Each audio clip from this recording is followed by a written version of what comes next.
สวัสดีครับวันนี้วันที่3 มกราคม 2562 นะครับเขาบอกว่าวันที่ 4 วันที่ 5 เนี่ยพายุจะเข้าที่จังหวัดนครศรีธรรมราชด้วยนะครับวันนี้วันที่ 3 แล้วก็ดูบรรยากาศมันน่าจะเป็นอย่างที่กรมอุตุเขาทำนายไว้นะครับผมจึงมาที่บ้านปากนครมาดูว่าเป็นยังไงบ้างตอนนี้นะครับว่าชาวบ้านเขาเตรียมตัวรับพายุอย่างไรแล้วก็สถานการณ์ตอนนี้เป็นยังไงบ้างนะครับนี่ก็มาถึงสำนักงานเทศบาลตำบลปากนครนะครับ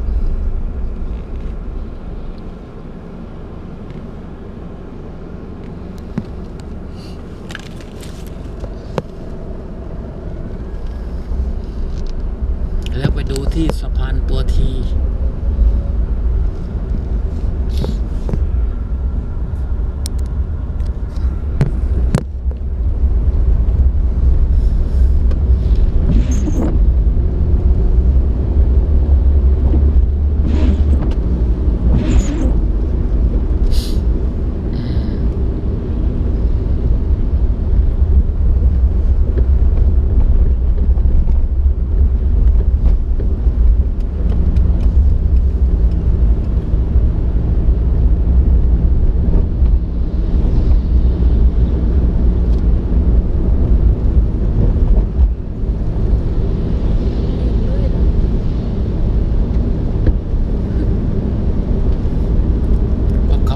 เรื่อย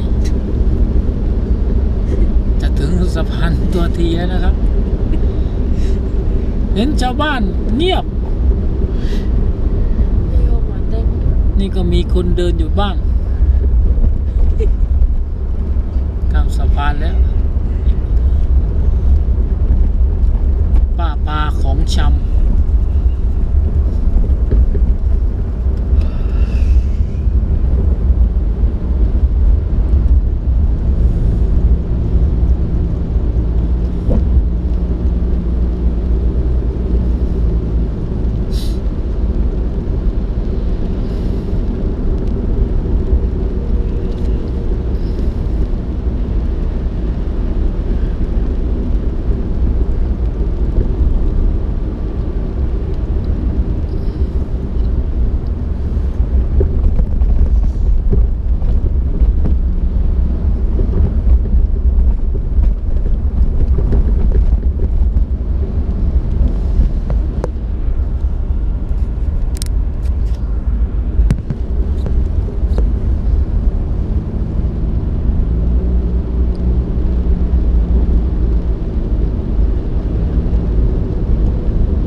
ฟ้ามืดครึ้มนะครับ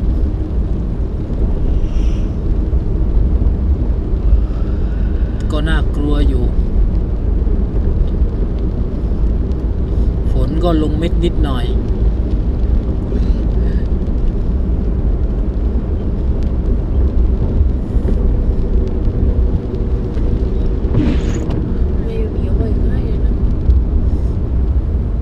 อาหารทะเลไม่เห็นมีขายเลยปกติจะมีอาหารทะเลขายอยู่เดี๋ยวเราลงไปเดินดูที่สะพานตัวที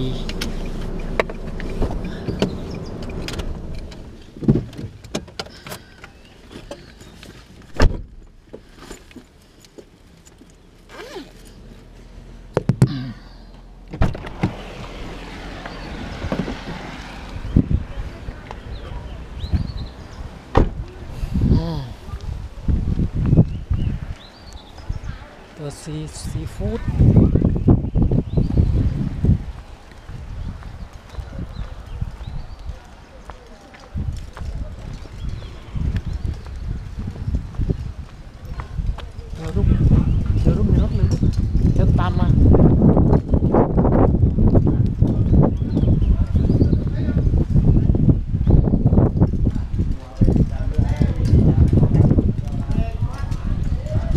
ก็รถเทศบาลตำบลปากนครนะครับ มาเตรียมป้องกันบรรเทาสาธารณภัยมาเตรียมนะครับมีเจ้าหน้าที่อยู่ด้วยคอยดูแลชาวบ้านที่นี่นะครับมีเจ้าหน้าที่ช่วยอพยพเรือแดงมีแต่คนเฝ้าอยู่โดยเฉพาะก็มีการอพยพบ้านละคนว่าแต่คนแก่ๆนต้องไปอยู่โรงเรียนต่างคนย่านหมู่บ้านโอเคดีมากเลย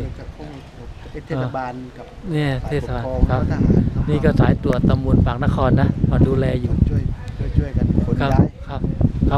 บขอบคุณเดี๋ยวผมจะไปดูทางนี้นิดนึงว่าคลื่นลมเป็นยังไงบ้างนะครับเจ้าหน้าที่ครับนี่ครับ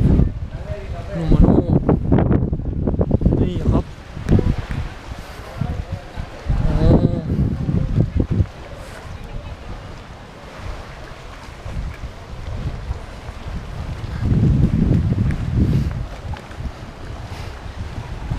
เนี่ยเดี๋ยวที่ดูไปไกลๆก็จะเป็น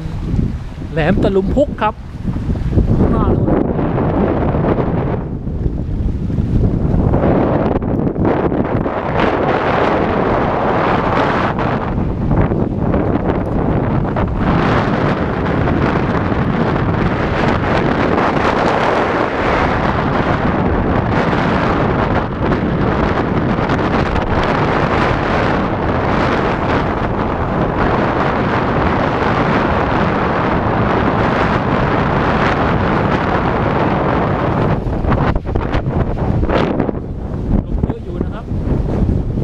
เยอะ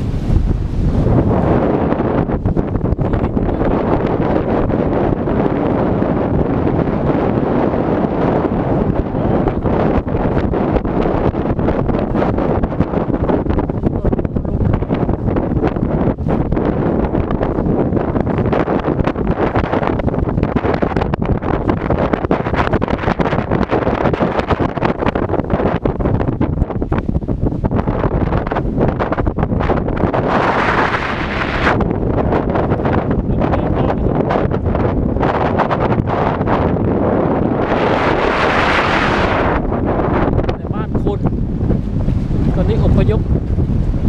กันไปอยู่ที่โรงเรียนก็มีเทศบาลตำบลปากนครนะครับ